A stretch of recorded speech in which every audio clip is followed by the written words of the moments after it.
ये ज्योति पांडे हैं, इनको आप देख लीजिए। ज्योति पांडे की शादी अभी पिछले 6 जून या 5 जून को होती है।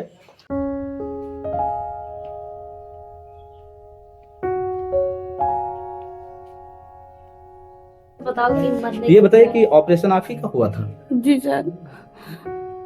ऑपरेशन से पहले आप बिल्कुल ठीक थी? जी सर। अब ऑपरेशन के बाद क्या क्या दिक्कतें आ रही हैं आपको? तो कितने दिन आपको हॉस्पिटल में रखा गया? इनसे हमने मात्र 2 मिनट बात की। इन्होंने 10 सेकंड में सिर्फ इतना कहा कि मुझे गोंडा ले जाया गया। उसके बाद में इनकी आवाज नहीं निकल रही है। वजह क्या है कि ये इतनी डरी सहमी है, इनके याददाश्त पूरी तरह से खो चुके हैं। सबसे बड़ी वजह यह है कि इस तरह के हॉस्पिटलों पर घर के लोगों ने शिकायत भी की, लेकिन उस शिकायत का कोई असर नहीं हुआ। बताया जाता है कि डीएम, एसपी और सीएमओ को भी ऑलरेडी शिकायत की जा चुकी है।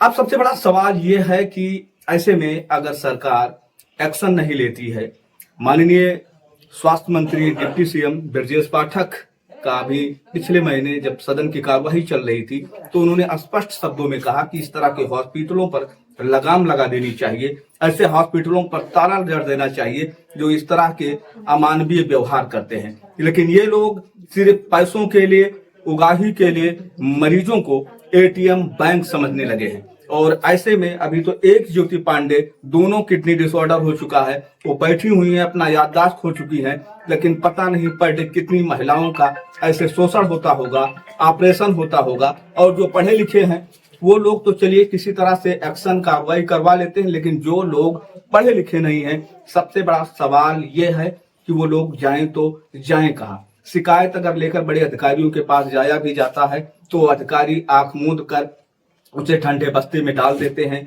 और कार्रवाई नहीं हो पाती है। इसी तरह तमाम ज्योति पांडे शोषण का शिकार हो रही हैं, बन रही हैं, जी रही हैं। इनकी जिंदगी का कोई महत्व नहीं है। सिस्टम पूरी तरह से फेल हो चुका है। आखिर क्या समझा जाए कि 1 हफ्ता बीत गया लेकिन कार्रवाई अभी 0.0 हुई है। हमारे साथ जुड़ चुके हैं अनूप तिवारी, जो ज्योति पांडे के हस्बैंड हैं और ये श्रीलंका में पीओपी का काम करते हैं। आपकी पत्नी का हालत काफी खराब है, ऑपरेशन हुआ है, इसकी जानकारी आपको कब हुई? मेरे को फ़ोन आया, बहुत ज़्यादा सीरियस है, तो फ़ोन आया, मैं उधर से भाग के आया जी। अभी उधर मेरे को पैसा भी कुछ नहीं हो रहा, 5-6 लाख रुपए इसमें भी खर्चा हो गया जी। अब घर से बाहर पैसा गया तब मैं आया हूँ। ये बताइए तिवारी जी कि एक तरफ माननीय ब्रजेश पाठक जी कह रहे हैं कि ऐसे हॉस्पिटलों को ताला लगा देना चाहिए, उनको बंद कर देना चाहिए। शिकायत आपने की है, अभी कार्रवाई क्यों नहीं हुई? क्या आपको लगता है कि कार्रवाई होगी? वो होना चाहिए सर जी, क्योंकि दिक्कत इतना ज़्यादा हॉस्पिटल पे ताला लगना चाहिए जी। हमको यही है, हॉस्पिटल पर ताला लगना चाहिए। मेरा 5-6 लाख रुपया खर्चा हो गया, मैं इतना कमाता भी नहीं। अच्छा, इन्हें पहले कहाँ ले जाया गया? जिला अस्पताल में जी। फिर क्या हुआ? उधर खून का कमी बताए, फिर घर पे लेके जाओ, फिर बाद में कुछ मेंटेनेंस करो, उसके बाद में फिर करवाओ। फिर उसे मैं आशा उधर से लेके गई, ऑपरेशन करवाई उदय हॉस्पिटल में। उदय हॉस्पिटल के लोगों ने इन्हें कितने दिन भर्ती रखा? 1 दिन, 2 दिन, 3 दिन? 2 दिन जी। तो उसके बाद में रेफर कर दिया होगा? फिर क्या हुआ? फिर लेके गए ओम पांडे यहाँ।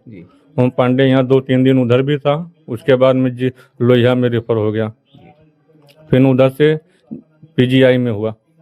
अब इनकी दवा कहाँ चल रही है? अभी पीजीआई का पूरा दवा चल रहा है जी। पीजीआई का दवा चल रहा है। तो सिचुएशन ठीक है या फिर अभी डायलिसिस वगैरह हो रही है? डायलिसिस हो रही है, हफ्ता में समझ लो 3 चक्कर होता है। कितना पैसा चला जाता है हफ्ते में 3 दिन? अब 1 चक्कर में 10,000 जाता है। पैसा आपके पास नहीं है, फिर कैसे आप मेंटेन कर पाते हैं? अब इधर उधर से कर्जा पानी लेके कर रहे हैं। अब क्या अपील है गवर्नमेंट से, सरकार से? हमको है खाली हॉस्पिटल पर ताला लगना चाहिए। ऐसा आज इनके साथ में हुआ है, आज मेरे साथ में, कल दूसरे के साथ में, क्यों मजबूर है, उसके भी पैसा नहीं रहेगा, उसका यही हाल हो जाएगा। शादी कब हुई थी आपकी? 6 जून को जी। 5 जून को बारात आया था, 6 जून को वापस गया था। अभी 1 साल भी नहीं हुआ है। अच्छा, 1 साल भी नहीं हुआ जी। तो अभी आपने देखा कि ये तिवारी जी हैं, इन्होंने कहा कि ऐसे हॉस्पिटलों पर ताला लगा देना चाहिए, क्योंकि ये बेचारे श्रीलंका में जॉब करते हैं और जब इन्हें पता चला कि इनकी पत्नी की हालत काफ़ी सीरियस है, ये बिना पैसा लिए हुए भाग कर आए और 10,000 रुपये एक डायलिसिस का इनका पड़ता है, यानी हफ्ते में अगर 3 डायलिसिस होती है तो 30,000 रुपये इनका खर्च होता है। सबसे बड़ा सवाल ये है कि इनका जो ससुराल है, यानी ज्योति पांडे का जो मायका हो, काफ़ी पुअर फैमिली से बिलोंग करता है। ये लोग भी बहुत ज़्यादा मजबूत आदमी नहीं हैं और शिकायत इन्होंने इस बुनियाद पर की है कि अगर इनके साथ ये घटना घटी है, ऐसा इनके साथ शोषण हुआ है, तो और किसी बहन बेटी के साथ ना हो पाए, इस हॉस्पिटल पर फ़ौरन एक्शन लेकर गवर्नमेंट को ताला लगा देना चाहिए। अब देखना ये है कि सरकार इस पर कितना जल्द एक्शन लेती है, कौन सी कार्रवाई होती है, या पहले की तरह या बाद की तरह ये मामला भी ठंडे बस्ती में डाल दिया जाएगा। हमारे साथ सुरेश चंद पांडे जी जुड़ चुके हैं और ये ज्योति पांडे के फादर हैं।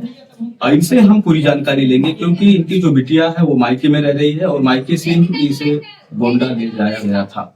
और ये बताइए पांडे जी कि इतनी बड़ी घटना हुई, इतनी बड़ी लापरवाही हुई, उदय हॉस्पिटल के लोगों ने जिस तरह से इस केस को खराब किया है, क्या कहेंगे इस बात? और ये बहुत ज्यादा खराब कर दी हम एक बिटिया हमारे, और एक बिटिया हम कहाँ पर अब डायमंड फ्लाइट है। करे बाद में हुआ ऑपरेशन कर आपको एक बिटिया हम जानकारी मिलेगा, ये मेरे की कैसे है कि दोनों खराब हो गए। अब हम कहाँ जा पाए?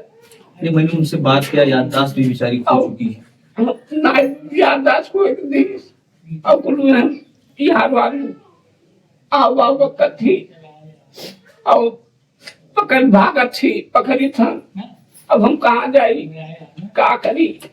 कौनो पूरा ये उदय हॉस्पिटल में ही क्या क्या चाहते हैं? अब इतनी बड़ी घटनाएं हुई हैं, क्या चाहते अब हम अस्पताल बंद हो गया।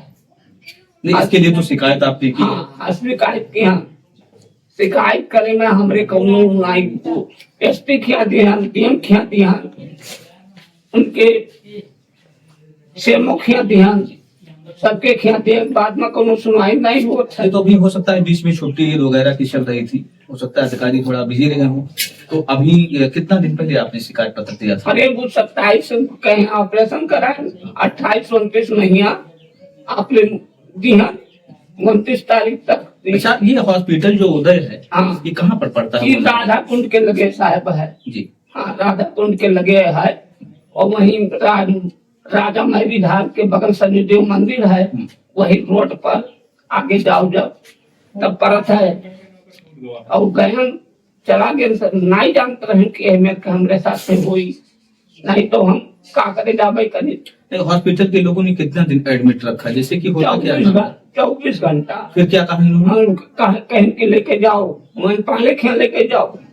अब वहीं पाले खिया लेके सबके लेके हम फोन किए हैं कि भैया आओ, ले चला जाए। सब पहुंचे लेके। ऑपरेशन से पहले कुछ जांच पड़ताल हुआ था, ये सब चीज? नहीं, किडनी तो पहले खराब नहीं रही है ना? अब इन लोगों ने जब ऑपरेशन किया, किडनी खराब हुई, तो उसके बाद भी एक आन फान में बचने के लिए कहा होगा कि लेके जाइए। कहीं लेके जाओ, अब दवा दे दी और उसके बाद में कहीं कि हम और वही नहीं हम उनसे कुछ डिस्चार्ज के कदम नहीं ले पाए ना, हम दीन यको जब कहीं की हम वहीं कुछ नहीं वो कर लेके भागे बिटिया कहीं ना अपने वहीं पाले खिया तब पहुंचन वहीं पाले देखे सुने कहीं की हमारे मानना है तो 2-3 हमारे हैं। फिर उधर हुआ चला गया लखनऊ महिया, लोहिया महिया, फिर PGI। अब हम यानी 1 हफ्ते के अंदर पूरा अपने जो परिक्रमा कर लिया। हम 4 तरफ परिक्रमा कर लिया। अब ये हमारे को कुछ नहीं करे, उधर हॉस्पिटल वाले हम गए कि हम कुछ नहीं। जैसे मान लिया जाए कि जिले के लोग अगर कार्रवाई नहीं कर रहे हैं तो क्या फिर अगला सरकार करे उनका हॉस्पिटल बंद हो जाए। ऐसे हमारे बिटिया खाते के दूसरों बिटिया खाते करनी है, हमारे दूसरे को बिटिया बहन हुआ है। दूसरे बहन बिटिया हमरो बहन बिटिया हुआ है, हमारे बहन बिटिया दूसरों के बहन बिटिया भी सब दिन से साथे हमें जब करी है। 6 जून को आपने शादी की थी। हाँ 6 जून का हम शादी किया। एक बच्ची है तो जितना लाड प्यार से अरे बहुत पालन लगता। कौन कौन है घर में आपके? 3 लड़कियां हैं, एक पतवा है, 2 नाती, एक नाती है, एक नतनी है और एक अपना भी परानी बात। तो ये हम लोगों की संवेदनाएं आपके साथ जुड़ी हुई हैं कि आपकी बच्ची अच्छी हो जाए। हाँ लेकिन अब ये सबसे बड़ा सवाल यही है कि देखिए आंखों में आंसू हैं, पिता हैं, बेटी रो रही है और ऐसे सिचुएशन में अगर एक्शन नहीं होता है, कार्रवाई नहीं होती है तो लोगों का जो भरोसा है, जो विश्वास है कहीं ना कहीं सरकार पर वो खत्म हो जाएगा।